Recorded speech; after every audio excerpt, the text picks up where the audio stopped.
بسم اللہ الرحمن الرحیم۔ السلام علیکم دوستو، سن 40 ہجری میں نہروان کی جنگ لڑی گئی۔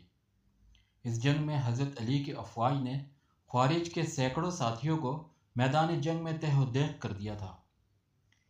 لیکن اس جنگ کے بعد جو ہوا وہ اسلامی تاریخ کا ایک دل دہلا دینے والا واقعہ ہے۔ دوستو، جنگ نہروان میں صرف کچھ ہی خوارج بچ سکے تھے۔ ان میں سے 3 افراد نے ایک انتہائی خطرناک اور کٹھن منصوبہ تیار کیا۔ ان کا مقصد تھا کہ اسلامی دنیا کے 3 بڑے رہنماؤں کا قتل کیا جائے، جس میں حضرت علی، امیر معاویہ اور عمرو بن العاص رضی اللہ تعالیٰ عنہ کا نام شامل تھا۔ چنانچہ عبد الرحمن بن ملجم نے حضرت علی رضی اللہ تعالیٰ عنہ کو، نزال نے امیر معاویہ اور عبداللہ نے عمرو بن العاص رضی اللہ تعالیٰ عنہ کو قتل کرنے کا بیڑا اٹھایا، اور تینوں اپنی اپنی مہم پہ روانہ ہو گئے۔ دوستو، 19 رمضان سن 40 ہجری میں فجر کی نماز کے وقت امیر معاویہ پر حملہ کیا جاتا ہے، لیکن وار اوچھا جانے کی وجہ سے امیر معاویہ بچ جاتے ہیں۔ اسی وقت میں دوسرا حملہ عمرو بن العاص رضی اللہ تعالیٰ عنہ پر کیا جاتا ہے، لیکن یہاں ایک اور واقعہ رونما ہوتا ہے۔ حضرت عمر بن العاص رضی اللہ تعالیٰ عنہ اس دن نماز کے لیے نہیں آئے تھے، اور ایک اور شخص ان کی جگہ امامت کے لیے کھڑا تھا، جسے حملہ آور نے عمرو بن العاص رضی اللہ تعالیٰ عنہ سمجھ کر قتل کر دیا۔ دوستو، اس طرح یہ 2 عظیم ہستیاں تو محفوظ رہیں، لیکن حضرت علی رضی اللہ تعالیٰ عنہ کا پیمان حیات لبریز کر چکا تھا۔ 19 رمضان المبارک 40 ہجری میں فجر کی نماز کے وقت حضرت علی رضی اللہ تعالیٰ عنہ مسجد میں داخل ہوتے ہیں، تو اس وقت ابن ملجم مسجد میں سو رہا تھا۔ آپ نے اسے جگایا، اور جب آپ نے نماز شروع کی اور سجدے کی حالت میں گئے تو اسی حال میں ابن ملجم نے آپ پر زہر آلود تلوار سے حملہ کر دیا۔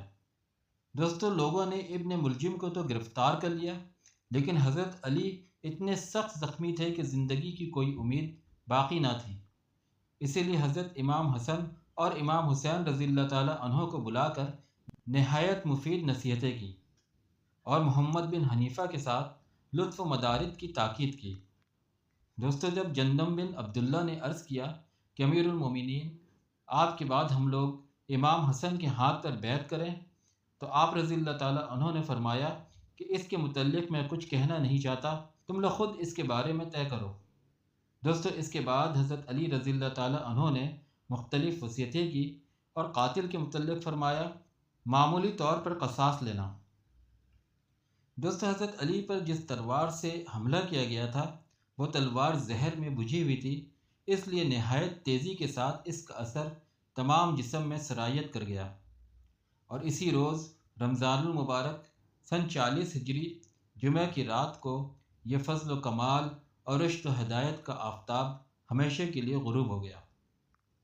دوستو، حضرت علی کی تدفین کا عمل انتہائی دردناک تھا۔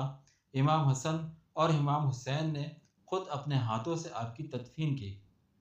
آپ کو نجف کی سرزمین میں دفن کیا گیا، جہاں آج بھی لاکھوں مسلمان آپ کی قبر پر فاتحہ پڑھنے آتے ہیں۔ دوستو، حضرت علی کی شہادت نے اسلامی تاریخ میں ایک سنگ میل قائم کیا، اور ان کی قربانی ہمیں آج بھی عدل، سچائی اور ایمانداری کے راستے پر چلنے کی ترغیب دیتی ہے۔ ان کی شہادت ایک عظیم المیہ تھی جو آج بھی ہمارے دلوں میں زندہ ہے۔ دوستو، اس کے ساتھ ہی آج کی ویڈیو کا اختتام کرتے ہیں۔ اگر آپ کو ویڈیو پسند آئی ہو تو اسے شیئر کریں، ویڈیو کو لائک کریں اور چینل کو سبسکرائب کریں، اور اللہ تعالیٰ سے دعا ہے کہ اگر کہنے سننے میں جو غلطیاں اور خامیاں ہوئی ہیں، اللہ انہیں دور کرے اور انہیں معاف کرے۔